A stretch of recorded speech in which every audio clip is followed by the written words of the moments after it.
12 News breaking news now. And tonight we are following multiple shootings across the state. Tonight, 5 of them involving law enforcement.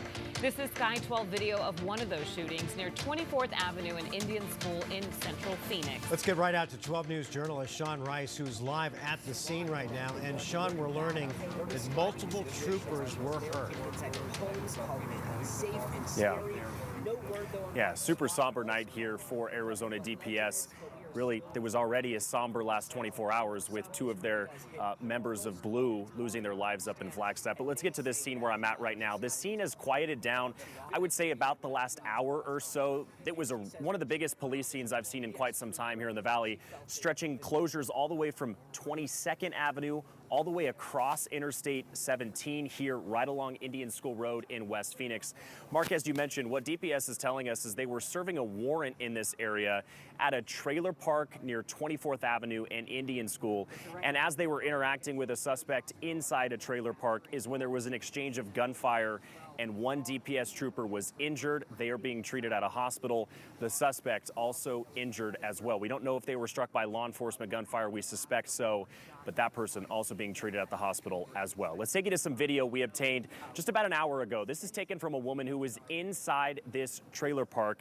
She took this at about 8:30 tonight. This is when she was completely locked down. And what it shows is a SWAT team with their guns drawn, focusing on a trailer in that area. Sky 12 video also shows and gives you a perspective of just how large this police scene was, stretching multiple blocks here in West Phoenix along Indian School Road. The Department of Public Safety tells us they were serving what they describe as a high-risk search warrant in this area at about 7 to 7:30 this evening. That's when shots were fired. A DPS trooper was struck. They've been transported to the hospital. As I mentioned, a suspect also injured. They're being treated at the hospital as well. We had a chance to speak with that woman who was locked down inside her own trailer by phone while she was locked down. Here's what she had to say describing this presence. We just heard the gunshots, so we're not sure. Like, we don't know who the suspects are. So at the back of the trailer park, there's still a van in the back. It's just sad. Like, nobody should go through that, and we should just respect the officers and don't shoot them because they're doing their job, trying to protect us. But then that's when you hear all this, it's just sad. And tonight our camera is also capturing Maricopa County Attorney Rachel Mitchell here on scene speaking with investigators. She also took to social media tonight saying, quote, "Just left the scene.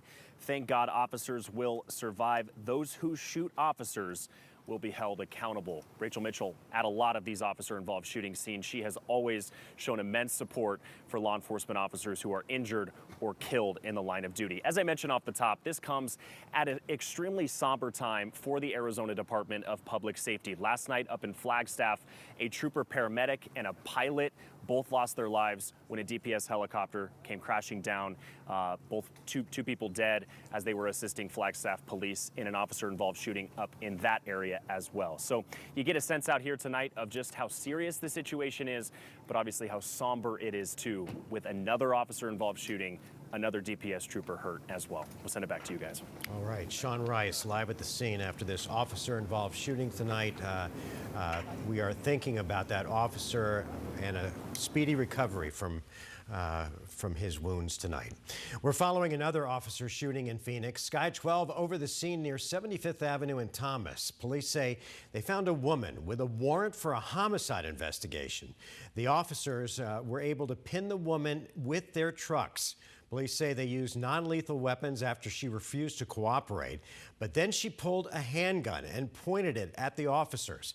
Phoenix police shot the woman. She was taken to the hospital. She's listed in stable condition.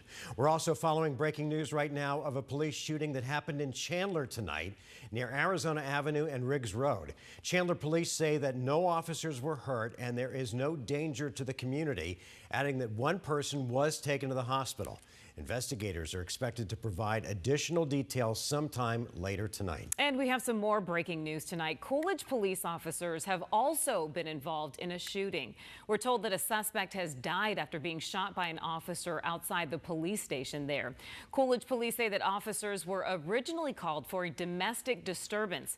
Police say the suspect pulled out a machete and then refused to drop it. At least one officer fired their weapon. We're working to learn more details, but for now, the Pinal County Sheriff's Office is investigating.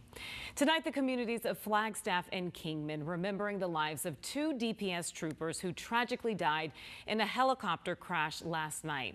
They were initially helping police search for a gunman who investigators say was causing chaos in a Flagstaff neighborhood, firing at officers and even homeowners.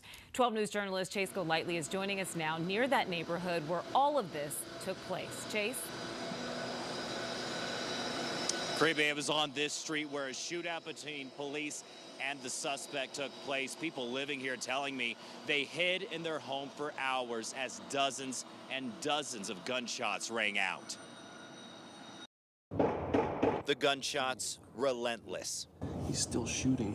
Going on for 2 hours, an incident these neighbors thought would never happen here. Honestly, it sounded like a war zone, like if you ever been to a gun range, that's what it sounded like. This neighborhood was under siege. Investigators telling us Thursday it all started as a domestic violence call. When police arrived and talked with the victim, they say a career criminal armed with a long rifle started firing. Our officers were involved in numerous gun battles with this individual, with dozens and dozens of rounds being fired. Where the gunman was firing wasn't on the ground, but from above. In the neighborhood, you can see just how close the homes are.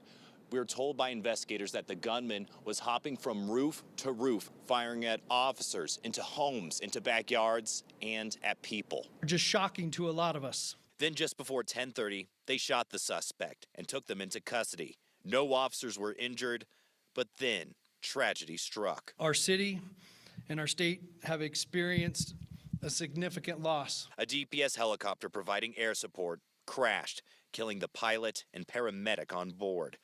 At a vigil held in Kingman tonight, organizers identified the pilot as Robert Skanke, who lived in Kingman.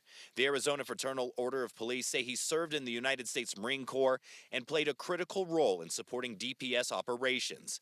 Both dying serving the community. It's a tragedy. They are heroes. At the Flagstaff DPS district office, a memorial was created for them.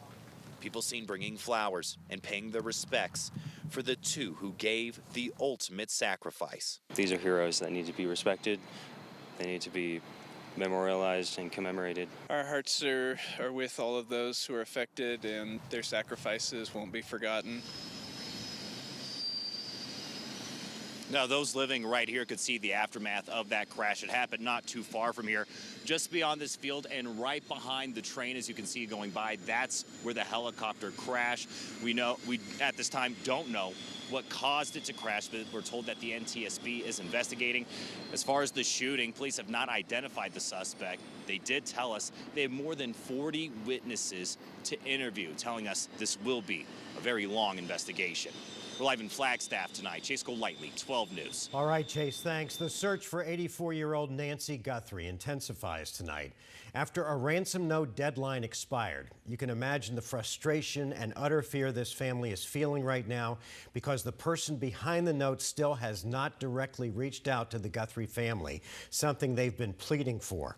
12 News journalist Gabriella Becerra is live at Nancy Guthrie's home tonight. And Gabby, what do we know about this ransom note? Well, Mark, the FBI tells us that the ransom note has facts associated with it, certain details about an Apple Watch and a floodlight that led investigators to take it very seriously. But the one thing it doesn't have is a way for the Guthrie family to contact the author, someone they desperately want to speak with. Another attempt to talk. Whoever is out there holding our mother, we want to hear from you. We haven't heard anything directly. The Guthrie family's message to their mother's possible abductor comes as a suspected ransom note's first deadline expired at 5 o'clock on Thursday, and 24 hours after their initial plea to prove Nancy is still alive. In a normal kidnapping case, there would be contact by now. trying to discuss that. This ransom note sent to Tucson news stations, and TMZ demands Bitcoin and has a second deadline. If a transfer wasn't made, then I think a second demand was for next Monday. FBI Special Agent in charge Heath Yankee says he's advising Savannah Guthrie and her siblings Annie and Cameron how to move forward. But any action taken on a ransom is a family decision. I think it's pretty clear the family wants to be contacted. It's now been 5 days since the 84-year-old mother and grandmother is believed to be taken against her will from her home in the Catalina foothills of Tucson. Investigators still don't know who possibly took her. We're just not there. But technology at Nancy's house tells them when. At 1:47 on Sunday morning, Nancy's doorbell camera was disconnected. Then at 2:12 a.m., software detects a person on camera. Video of that person has since been permanently erased since no subscription was paid for. They've run out of ways to recover any video. At 2:28 a.m., her pacemaker lost contact from her phone, which detectives found at the house. Investigators remain hopeful Nancy will be found alive. We believe Nancy is still out there.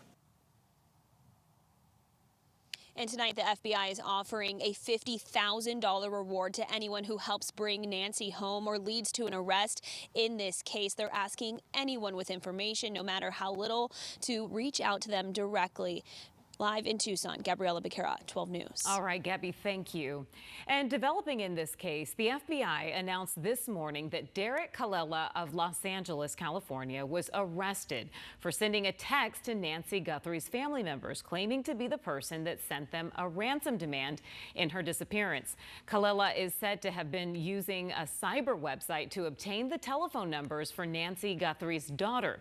Authorities say the text message came just minutes after the Guthrie family posted a video online asking to speak with them. Prosecutors here in Arizona have charged him with 2 felonies. And there are still a lot of questions to be answered as the search continues. We'll have continuing coverage for you tomorrow morning on Today in AZ, so be sure to download the 12 Plus app on your TV and you can get the very latest updates in this investigation. We talked about the helicopter crash earlier in the newscast, but there was another deadly crash, this one involving a plane in Yavapai County last night. The FAA confirmed only the pilot was on board. We're still trying to identify the pilot. The Yavapai County Sheriff's Office says the plane went down at about 8:30 last night, 2.5 miles north of the airport, just north of Prescott Valley. As soon as we learn more, we'll share that information with you.